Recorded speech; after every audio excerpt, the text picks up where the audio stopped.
welcome to Abnormal Presence Touring Talkies. So today I'm going to take you to Changthang in Ladakh and Kanihama in Kashmir. As I said in my start of the web series about 2 weeks back, this journey has started from Kanyakumari and quite quickly gone to Kashmir, as I had promised about a couple of weeks ago. And the Sari-torial Safar has chugged along beautifully from the state of Tamil Nadu and Andhra Pradesh to Kashmir today. And in this journey with me, I have my expert today, a dear friend, Priti Yashwant. So Priti and I met a couple of years back. Priti is an engineer MBA who did her corporate karma of 9 to 5 grind for many years and then decided to hang up her proverbial corporate boots and pursue her passion. Priti has grown up in a typical army background and is also married to an army household, which has meant that she has traveled the length and breadth of India and stayed in some quaint towns as well. As a result of which, at a very early age, quite by design, she has been exposed to the rich weaving heritage of India, seen the weavers and the looms in action right from her childhood. So it was no surprise that when she kicked her corporate boots, she decided to pursue her passion for fashion actually, and started Champa Qali Designs. And that's where I met Priti a couple of years back. Those of you who know me know that I'm absolutely crazy about curating weaves. And at one point in time, the representation of Kashmir in my wardrobe was very patchy. And that's when I started talking to Priti. And in speaking to her, I realized she was so passionate about Kashmir and what it had to offer. And thus started my journey of personal curation together with Priti. And when I started this series and I wanted to actually travel from Kanyakumari to Kashmir, and I was looking at which of the friends I could tap in to feature in my episodes, Preeti's name came almost instantly to me. And that's why she's here with us today. Welcome, Priti, to the third episode in Touring Talkies called Know Your Pashminas and Kani. A very, very warm welcome to you. Thank you, Kamala. Thanks a lot. I must thank you, first of all, for creating this beautiful platform of learning for all of us. And last few months, I've been not just following social distancing, but social media distancing also. So I've been in a self-imposed ordeal for a very long time. I must thank you for dragging me out of it and getting back in touch with everyone. So Priti, tell me, I know you are very, very passionate about everything Kashmir, be it weaves, be it handicrafts, be it the kashida from Kashmir. What is actually your connection to Kashmir? Okay, so my connect first of all comes from my genes. I'm a Kashmiri myself. My family is to Baramulla. My family is basically from Baramulla in Kashmir. So, I think most of us, our moms, our grandmoms, all the women in the family always wore saris. In fact, I remember my mom switched to suits only after retirement. So, I've grown up seeing every woman around me in beautiful hand-embroidered saris from Kashmir. And a few generations back, especially in Kashmir, when you want a sari for any special occasion, you're not going to a store to buy it. You're going to commission one, So, you go to a karigar, you get something custom made. So this concept of having karigars making something specially for you, that is something which I've grown up seeing it. I mean, it does not come, it's not something I've picked up now. That's how it has always been. I don't remember going to a store to buy a sari in my childhood ever. So that's one connect. And then of course, I come from a complete Fauji background, married to another Fauji. For 3 generations, we have been in the army. So because of that, and in army, most of the postings are somewhere in some corner of Kashmir every 2 years. So what happens is, beyond the touristy circuit of Srinagar and Gulmarg, I've had the good fortune to see places like very interiors where Sopore is there or Batpura is there, where you get actual artists who are doing it. So that's how I've been able to connect to them. Of course, then I have the advantage of kind of being considered a local. So beyond the geopolitical problems which a normal person faces. So I'm able to cross over those. Of course, the language barrier is much lesser for me. And so for a number of years, as far as I can remember, I've had an kind of connect with the karigars. I've had the good fortune to learn from them. That's how I think my Kashmir connect comes from. Oh, nice. Actually, I can imagine as a child to go back in your summer holidays to visit the Nanihal in Kashmir must have been a wonderful experience, right? And for all of us, actually, before the Swiss Alps came and invaded the Indian cinema, it was always Kashmir, right? Yeah. So who can forget, the beautiful, slender Sharbala Tagore, wooed by, the boisterous Shami Kapoor in, Kashmir Ki Kali on Dal Lake, and that's how the romantic notions, if you like, of Kashmir, the beautiful Wadia, and saffron and santoor music and shikaras. That's always in our imagination of Kashmir. However, the knowledge of weaves or embroidery of Kashmir, the rich tapestry really is something like of an enigma even today to most laypersons.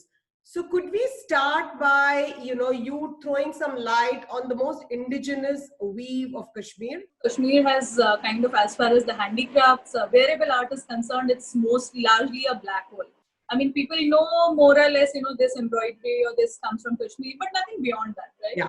So the flagship weave as such which comes from Kashmir is Kani.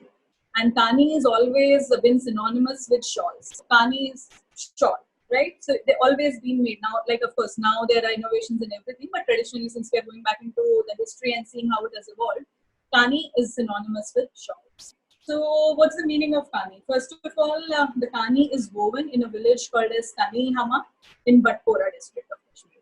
So, the GI tag which is given, that is belonging to Kanihama. So, technically speaking, anything Kani, unless it is woven in Kanihama village, it is not Kani. But like with all GI tags, that is also, the abuse of the term.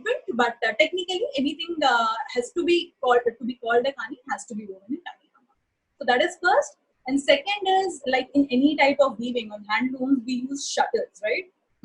But we do not use shuttles. What we're going to have are small little twigs which are made of cane, and the yarn which is used for weaving, that is wrapped around that a small little twig. And that twig in Kashmiri is called as Kani. It is actually Kani or Tajje or even Tille. Those are the generic words, but mostly it is known as Kani. So that is how the Kani word comes, because of the name. And the it's kind of, you can say, an eyeless bobbin. It's not like a shuttle. It's simply a twig with thread woven around it. That's it. So that is how the name comes. Now, as far as the weaving is concerned, how it is woven, Kani is undisputably one of the most difficult weaves, one of the most complicated, time-consuming, intensive weaves that are there. So what makes it so different or so unique that I'm saying that it's one of the most difficult ones, right?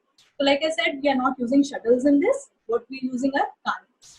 Now, in a regular loom, you use one shuttle, two shuttles, or maximum three shuttles, especially like when you're doing a kuttu technique or a kurwai, or your with, right, the Parvati Kinar and all.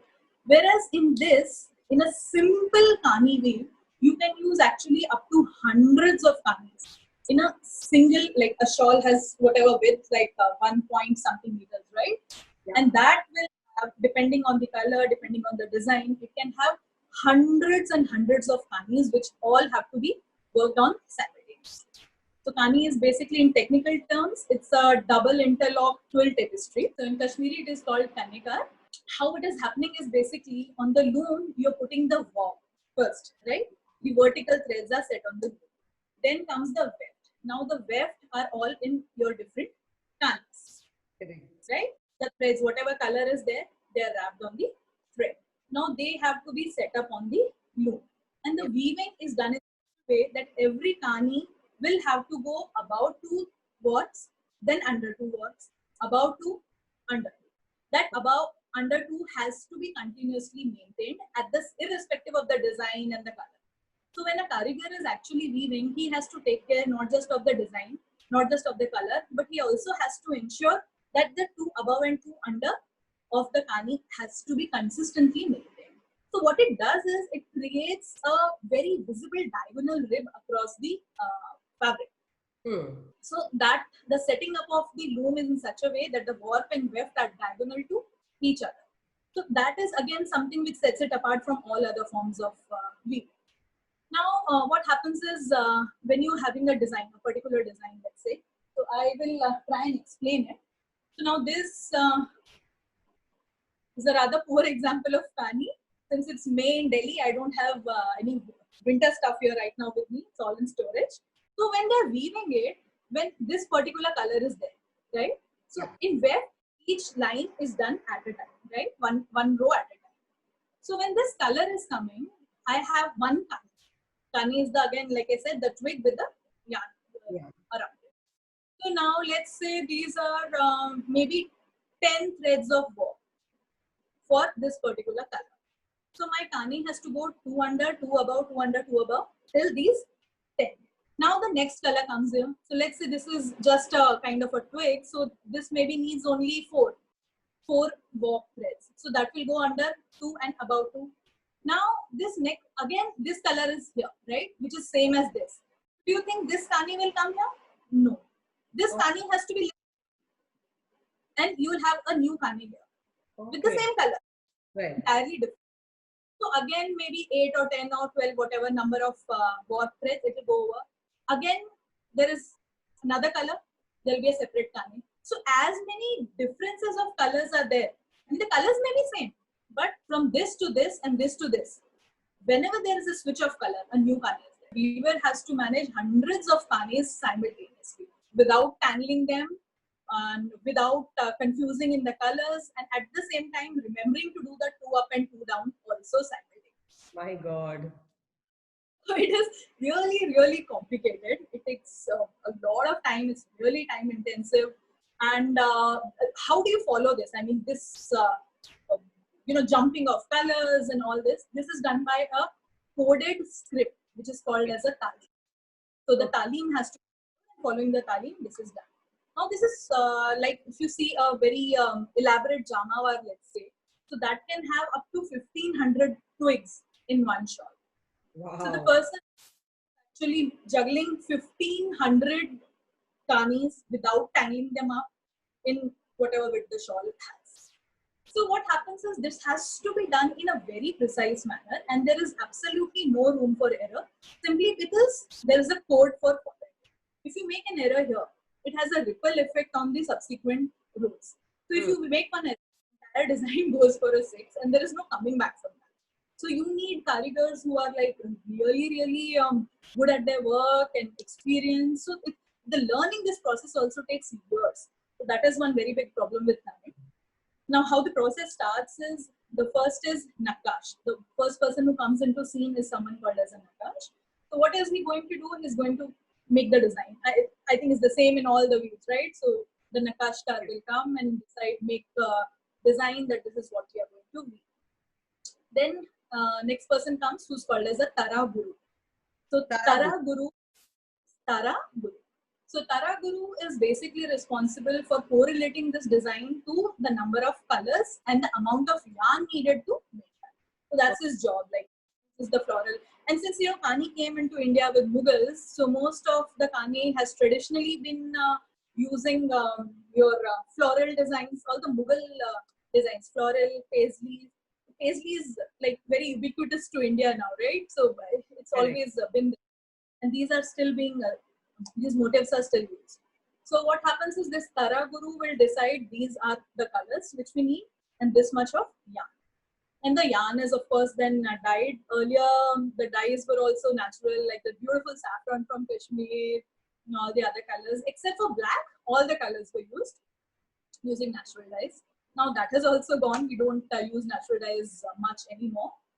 So once the dyes are done, so he comes and sets the warp on the loom.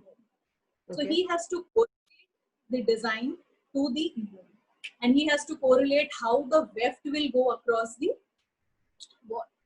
Now what happens is, like I said, even if there are just 2 or 3 colors, there will be at least 50 to 100 Kanis minimum.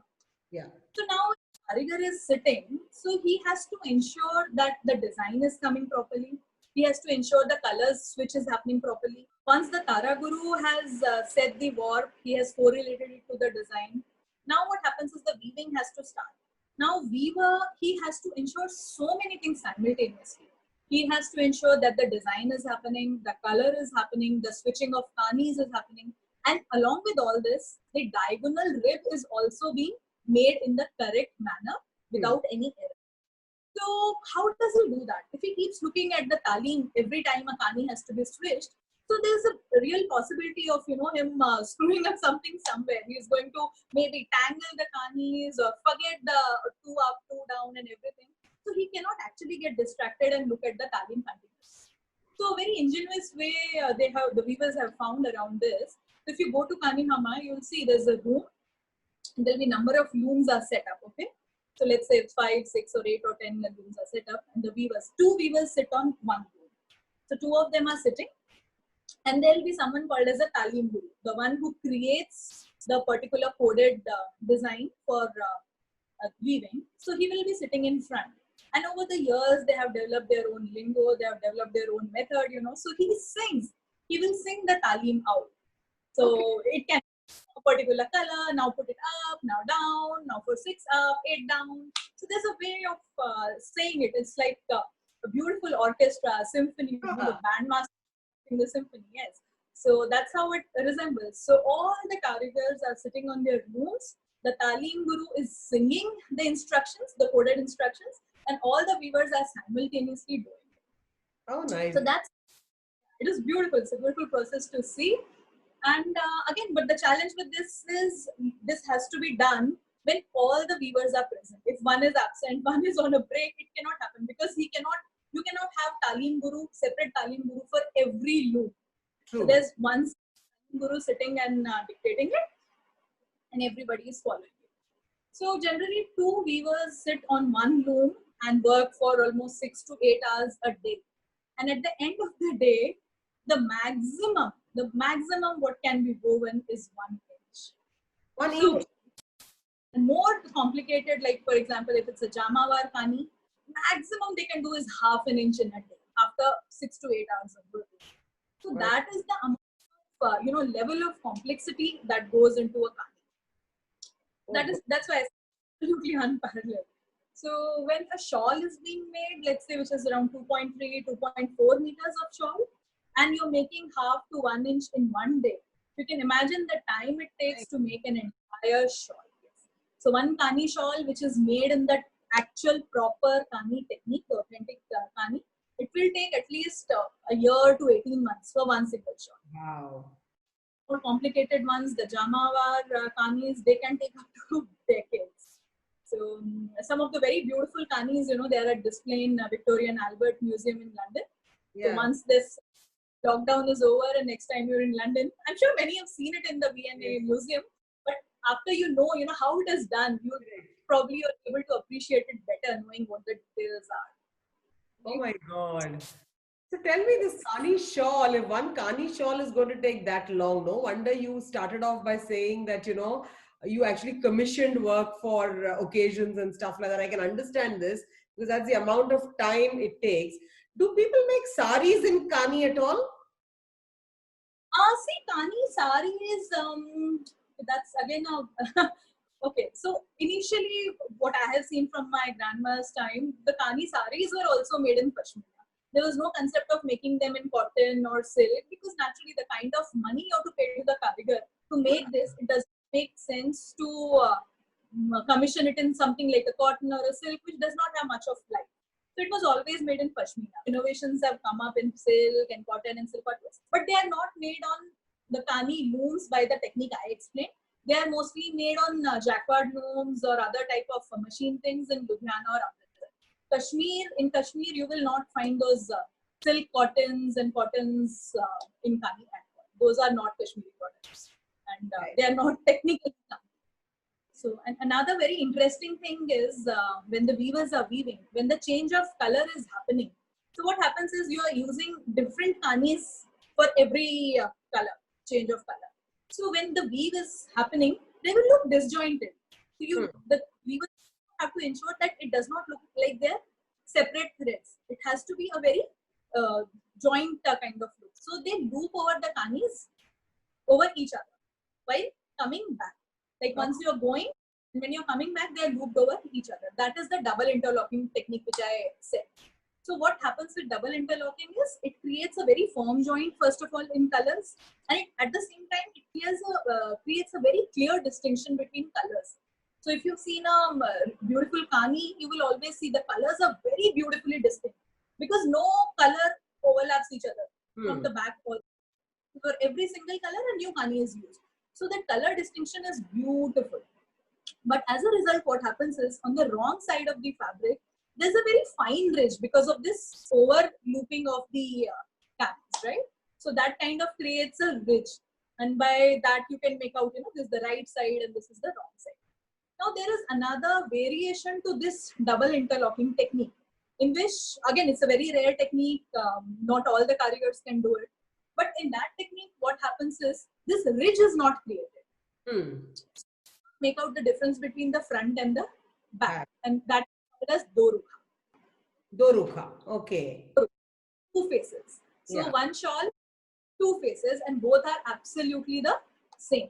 So that is obviously even more expensive, more rare, more difficult to make.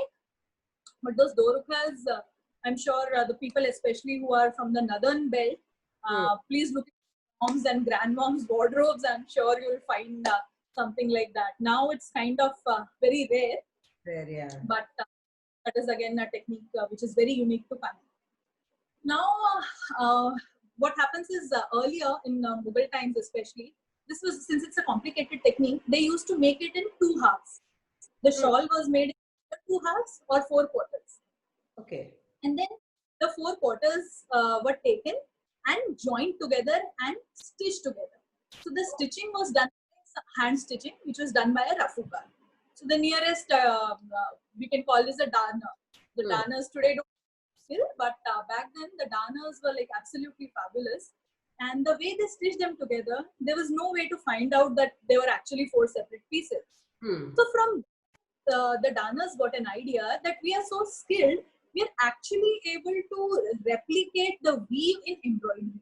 So to any form of embroidery, however fine it is, you can always make out that this is embroidery.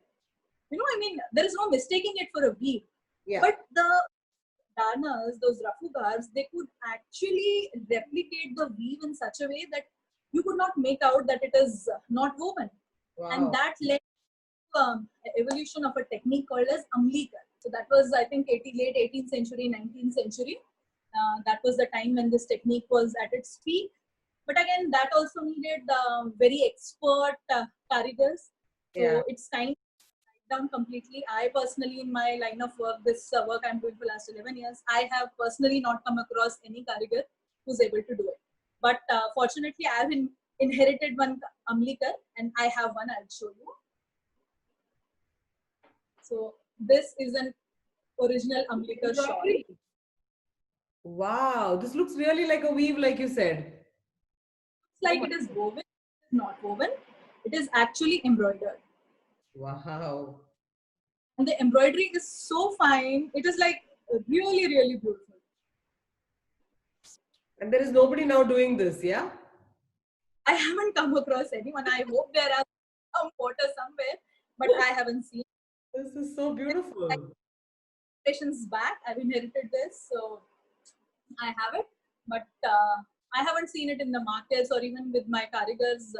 Nobody knows how to do an amlikar embroidery anymore. I hope there are karigars still, the older ones who might still know, but commercially they are not available. I haven't seen them anywhere. So hopefully it gets revived and comes back. So tell me, Kani in Kashmir, the original one as it is supposed to be done, is done on Pashmina and any other wool or just on Pashmina normally? This, what happened was with Kani, the thing is, because it's such a unique technique and because it is so time consuming, it was always traditionally made on Pashmina. Now what happens is indigenous technique, it develops depending on, the climate of the region, the topography of the region and so on. So it has always been Pashmina. Always, even now in Kanihama, if you go, they are still making it on Pashmina. Is the weavers which I told you about, like the machine ones or the jacquard looms and all, those are the ones who are probably using silk and cotton. But in Kanihama, if you go where the GI tag is applicable, even today they are using only Kashmir. Okay. So there's a very interesting story of how this jacquard comes from. Actually, Kani is the mother of all these weaves, and why? And it's very surprising because people don't really know much about Kani, right? Just kind of. So Kani was like it came to India, developed in India during when the Mughals came, and it was like the flavor of the courts in Europe. Napoleon gifted it to his wife. You know, Josephine, Empress Josephine had a Kani shawl way back in 1700 something. Queen Victoria had it. Every royal wanted a Kani. And that's how Kashmir came, because it came from Kashmir. So for them, Pashmina is synonymous with Kashmir. So everybody wanted a Kani, but obviously the supply and demand, there was a big mismatch between them. So unfortunately, this popularity of Kani actually led to the demise of Kani eventually. That's what happened. The demand and supply was obviously, they were not getting what they wanted. So that led to the invention of the jacquard loom. So the jacquard loom was invented by a Frenchman. He understood the concept of the coded instructions, the talim. He understood what was setting Kani apart was the talim, because otherwise there was no way to follow, you know, I mean, so many Kanis, it was very difficult, right? So he understood that the talim was what was making the job easier. But somewhere in early 1800 something, the jacquard loom was invented by a Frenchman. The jacquard loom cannot create a Kani the way it is. That is the nearest, right? That's the easiest, more affordable way of doing it. And that's how the jacquard loom came to India. And so all these, your Jamawar, your Tanchoi, most of the Banarsis are done on a jacquard loom. So all these, in the Mughals, when the Banarsi silk came up, the Banarsi saris came. So actually the mother, the genesis of all was actually the Kani from Kashmir.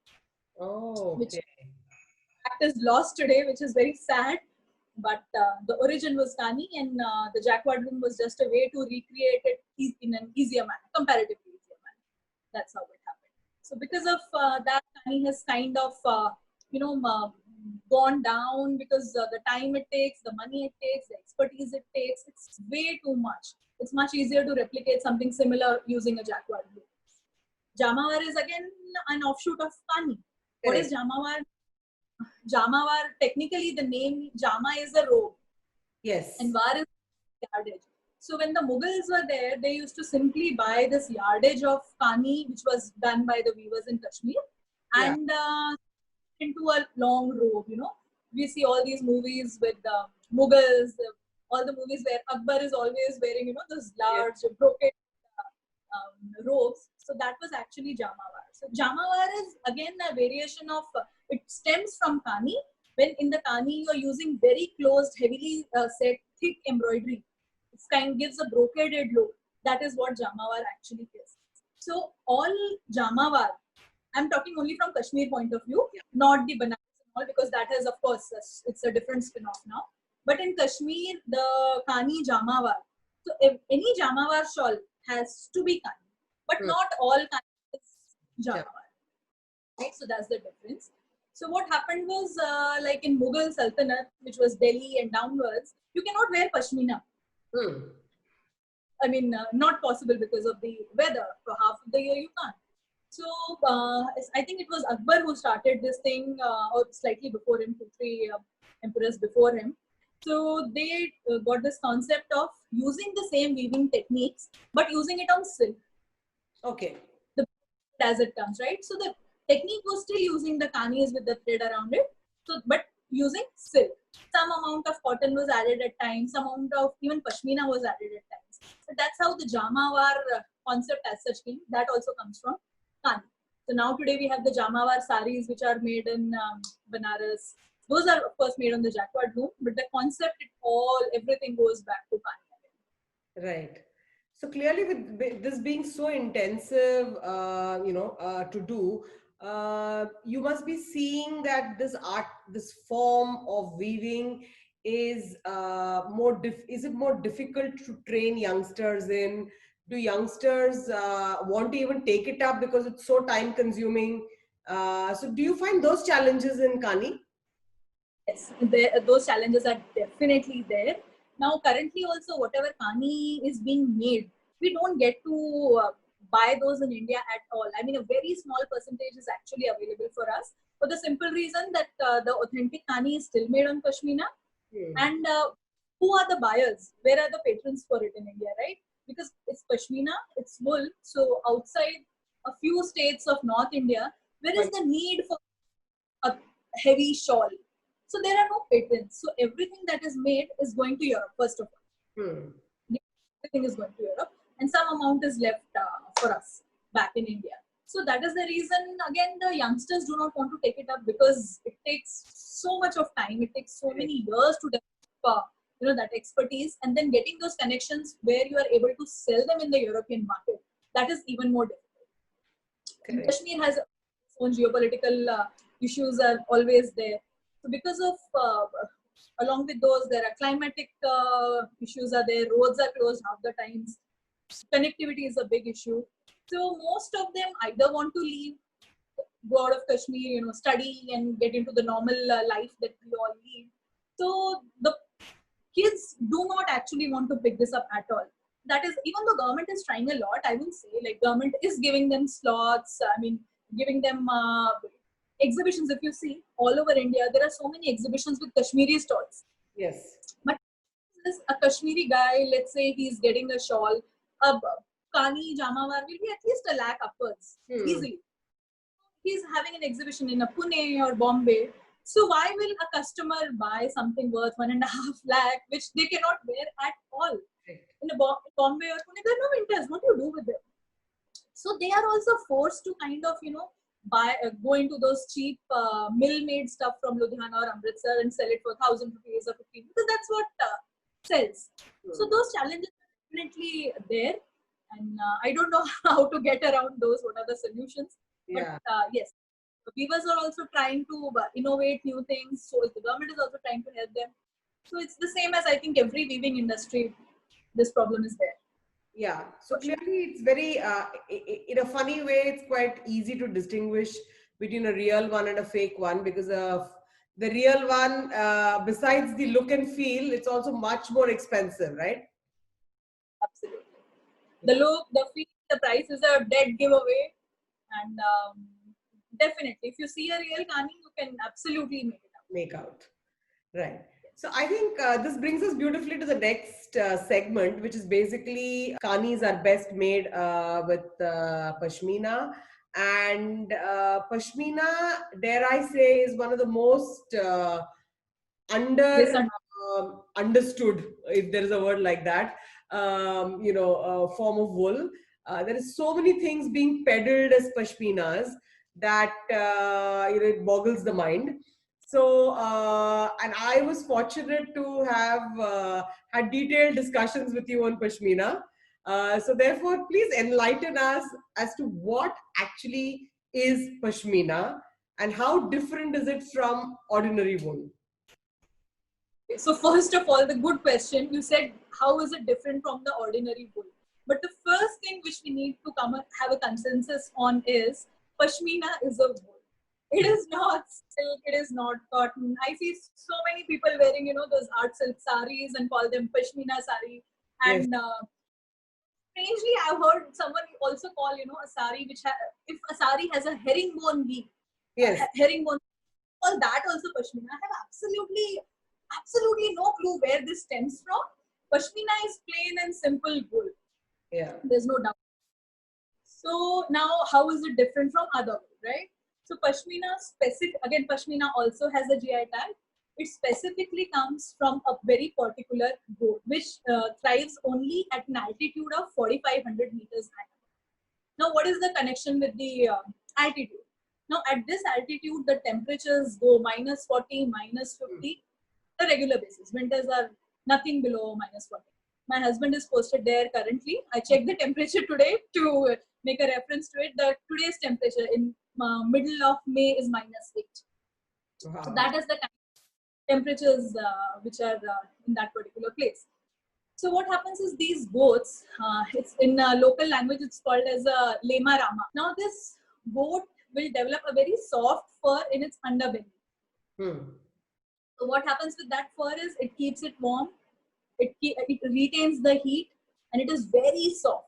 So that as the spring comes, now this sheep does not need this layer of fur on its underbelly, and they start shedding it basically. So they will. These interesting thing is these are not reared commercially. They are not reared on farms or anything. They are reared by nomads. The nomads are called as in a place called as Changthang. Okay. So in Changthang, it's in the highest reaches of Ladakh. It's much beyond Leh. So these nomads stay in only at that altitude and rear these sheep. So like I said, it's not done commercially, not on a big scale. So whatever number of goats they have, as spring comes, they start shearing them. The shearing is not done using machines like you see in Scotland and all. It's very, very desi process. They have a small little comb, and using the comb, they will do it by hand. So now these nomads, once they collect this Pashmina wool, not wool, it's not technically wool at that point of time, just the fiber they are collecting. Now using a handheld charkha, they are going to reel it. Okay. And once that is done, those are sold either to the government agencies or they are sold to some NGOs which are doing actually really good work in Pashmina. They're doing a lot of innovations. And there are some small players who are working with Pashmina. So once this wool is going to them, then the weaving actually starts. So now what happens is this wool, which is coming from Changthang, that is the only one which has a GI tag. Not even the goats which are coming from Kargil or Nepal or Himachal, none of them qualify. But what we get is, they're actually the ones, they are coming from, even majority of what you get in Srinagar, that is coming from China. That is not at all the actual Pashmina. China is doing it at a commercial scale, big, huge commercial scale. They are rearing these sheep and selling it as Pashmina, which is not. Pashmina is actually the crown jewel of crafts and weaves in Kashmir, but at the same time, it's also the shame because there is so much of absolute fraud, if I can say it. Like if you go to Srinagar looking for Pashmina, genuine Pashmina, 99.9% of times you're going to get fleeced. So unless it has a GI tag, authenticity ka tag, unless hai, you can be sure that it is. So everything there is coming from China. Nothing is the original Pashmina. Pashmina, the word means something? Yes, Pashma means in Persian, it means wool. Okay. So the Champas, they usually speak some dialect of Tibetan or Ladakhi. So and in Kashmiri, it means soft wool Pashmina. Okay. So these, and again, the problem with this is like a few years back, there was a lot of snowfall because it's in such a high altitude. There is no connectivity. There was no fodder. Thousands and thousands of these sheep simply died because there was no fodder. It's not a very organized sector, which it should be considering how special it is, but it actually is very, very unorganized at this point. Fur is collected, it is spun, hand spun, and sent into whatever organizations they buy them. And the weaving, so mostly the government weaving center is in a place called as Neoma. Okay. So in Neoma, it's not on the touristy circuit. There are, as far as I know, civilian vehicles are not even allowed to go in unless you're a local. But being a government center, they are not very innovative. They teach the weaving to the locals and all. But it's plain, they'll take the plain, simple Pashmina and just weave it using a shuttle handloom, basically. So as a result, what happens is it's not very attractive for the younger generation, especially. Just a plain Pashmina shawl, which is just natural color, it's not very attractive, right? I mean, I wouldn't. When I was much younger, I was given the option of buying a Pashmina. And I was like, no, I don't want it. It's so boring. The challenge is also there where the younger generation needs to know, first of all, what it is, why it costs so much, what is the lux value behind it. And of course, weavers, the designers, they also need to step their game up, come up with going to attract the new generation. So that's how I think the sari you are wearing is a, is a product of that innovation. So ikat technique has been used on pure Pashmina. But again, I mean, having a variety in this is a little difficult at this point of time. But yes, the innovations are happening. It's a good sign. Correct. So when you say pure Pashmina, you mean 100% Pashmina, because there are also combinations, right? No, so I'll tell you, see, 100%, like your sari is 100% Pashmina. There's absolutely no mix in it. But what happens is 100% Pashmina can be difficult to maintain. It can be, of course, other than the price factor is always there. Yeah. So what is done?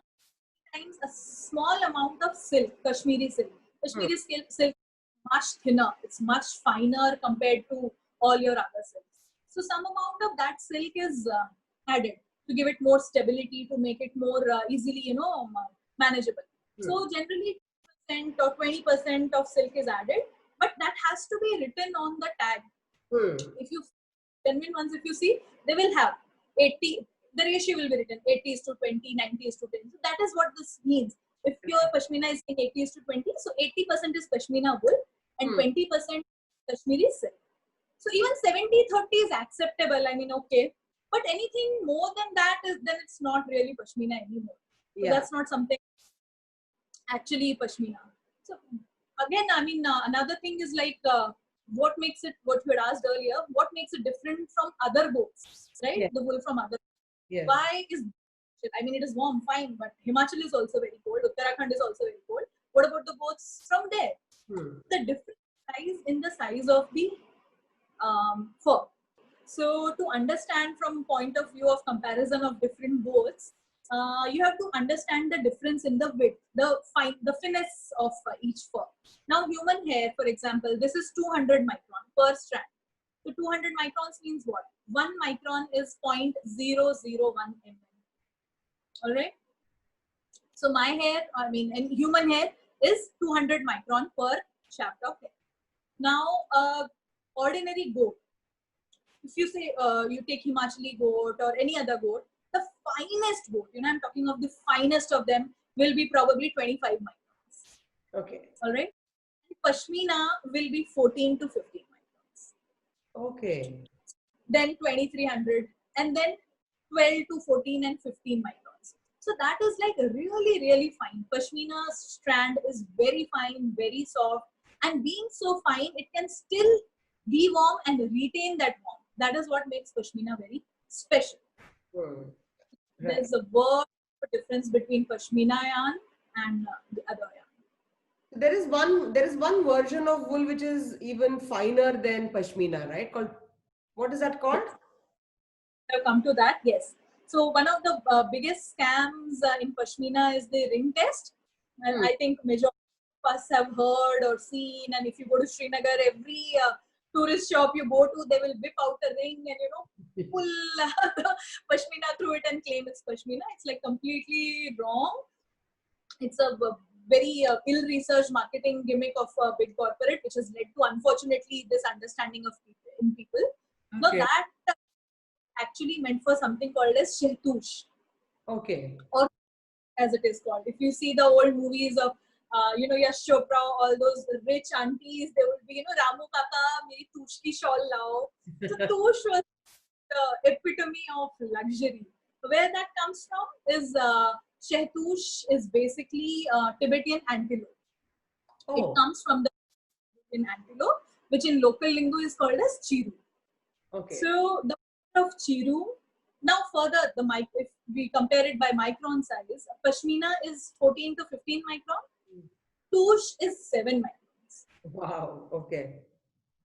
So you get the comparison, right? So it is extremely fine, extremely warm, but tush is banned. It is banned because the chiru is an endangered species. So basically, the tush is what's supposed to go through the ring, right? What actually goes through the ring and not Pashmina.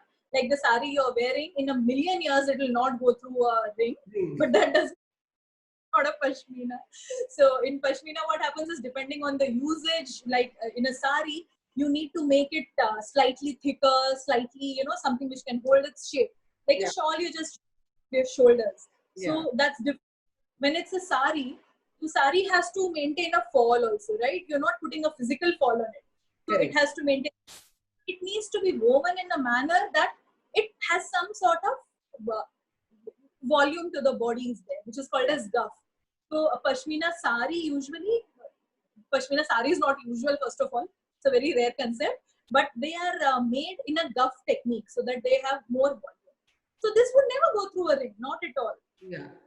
Like, So how would I then know a real pashmina from a fake one as a layperson?